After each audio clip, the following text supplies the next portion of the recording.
Credo fortemente che l'adesione a un progetto, la partecipazione a un progetto, la realizzazione e la verifica di un progetto sia un fatto educativo. Sia un fatto educativo prima di tutto perché dal mio punto di vista l'educazione è un atto comunitario. Quindi nel momento in cui tu aderisci a un progetto e lavori con altre persone, vuol dire che già lì c'è un aspetto educativo, no? Il villaggio che cresce il singolo. E sicuramente il sapere è una forma di potere, ma se questo sapere è sterile perché non è stato inserito all'interno di un contesto di crescita personale, diventa un sapere fine a se stesso. Quindi io credo formalmente che l'educazione non formale, che è quella che si attua all'interno della relazione con se stessi e quindi nell'interrogare se stessi, nell'interrogarsi con un altro, nel senso veramente un altro, e nell'interrogarsi con altri, con la comunità, questo sia sviluppare una serie di competenze che ti permettono poi di trasferirle all'interno della tua vita quotidiana e quindi di aumentare il tuo stato di benessere e il benessere delle persone che hai intorno. Allora, l'educazione non formale è intesa come educazione non imparata sui banchi di scuola e ritengo che questo progetto possa essere un'educazione non formale in quanto può puntare all'insegnamento di valori quali la collaborazione, il rispetto per gli altri e per la tradizione, il rispetto per le idee, l'ascolto, la comunicazione, tutte cose che comunque non vengono insegnate sui banchi di scuola o nessuno ti spiega nello specifico, ma si imparano lavorando assieme agli altri. ANFAS è convinta che le attività che si svolgono all'interno del centro siano attività educative, chiaramente all'interno dell'educazione non formale e quindi all'interno di tutta quella di tutto quell'apprendimento che in realtà è legato all'esperienza e quindi fare volontariato presso il centro ANFAS significa imparare cose nuove facendo e attivandosi in tutte le attività che noi proponiamo. L'associazione è un'attività educativa in quanto fornisce un valido strumento di educazione formale e non formale, nel senso che nella scuola di musica sono previsti dei momenti di educazione formale, ad esempio il solfeggio o lo studio stesso di uno strumento, ma all'interno della banda sono previsti anche molti momenti di educazione non formale, nel momento in cui chiedo al mio compagno di sezione come fare un passaggio, oppure me lo chiede lui e quindi ci spieghiamo le cose tra i pari con una peer education che ormai è riconosciuta. Tak jak mówiłem, jakby edukacja formalna wydaje mi się podstawą i wydaje mi się czymś ważnym, a ta pozaformalna pozwala nam uczyć się już tego, co naprawdę nas pasjonuje. Jakby zaczynać mieć dużą radość z samej nauki, z samego działania, a tak się najlepiej uczymy rzeczy. Jakby fajnie jest wtedy, kiedy robimy te rzeczy, które lubimy i które sprawiają nam przyjemność. I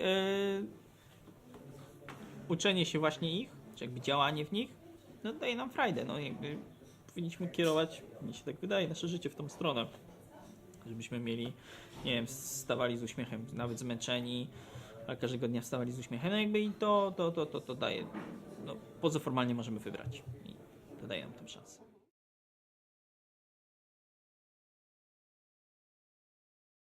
L'apprendimento a scuola viene visto più come qualcosa d'obbligato, quindi imposto dall'alto e bisogna fare. L'insegnamento in altri campi è qualcosa che viene recepito senza uno sforzo, senza qualcosa di imposto. L'istruzione non formale può creare comunità, può creare gruppo.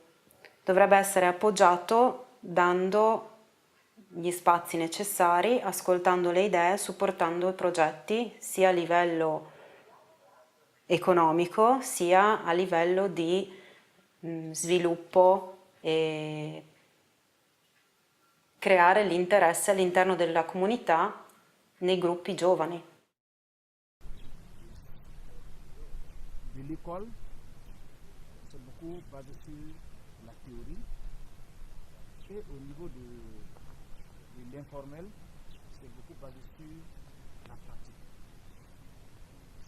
Le D, c'est fait au niveau de l'informel. C'est la pratique et la théorie en même temps.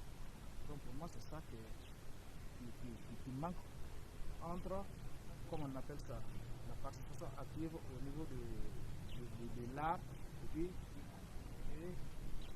e all'école.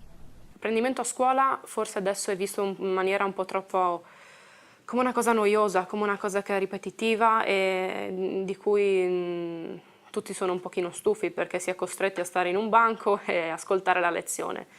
In un'associazione si imparano molte delle cose che si imparano a scuola, ma in modo molto più operativo, molto più attivo, soprattutto quando i giovani vengono coinvolti in iniziative come i concorsi, quindi si sfrutta la capacità di alcuni di parlare in inglese oppure di semplicemente parlare e quindi accompagnare dei gruppi musicali nel sistema del concorso. Le abilità che non sono assolutamente sviluppate a scuola sono tutte quelle che consistono nel rapportarsi con gli altri, nel senso.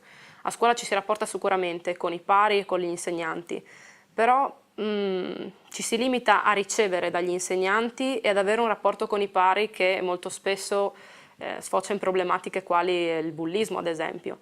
Quindi in un'associazione forse questo viene evitato perché il contesto è un attimino più protetto, perché ci si conosce tutti e si cerca appunto di evitare tali conseguenze.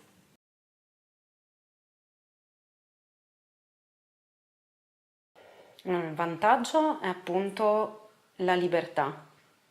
Lo svantaggio è che a volte viene presa sotto gamba.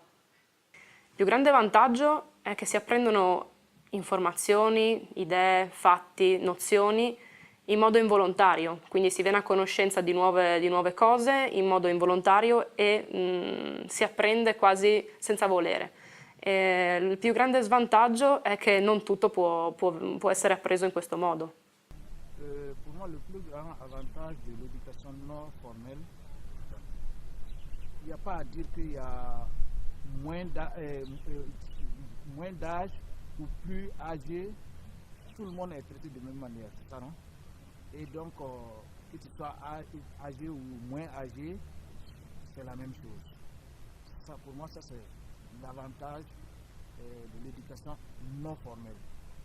Les désavantages de l'éducation non formelle aussi, c'est manque de cadre adéquat vraiment pour booster cette éducation non formelle.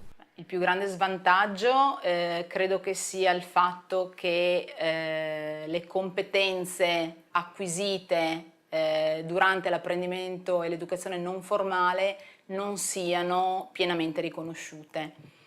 Il vantaggio invece è proprio quello di imparare da qualsiasi cosa si faccia e di poter come dire, creare degli obiettivi nuovi di apprendimento continuamente. Man mano poi che si raggiunge un obiettivo se ne possono fissare di nuovi e continuare così.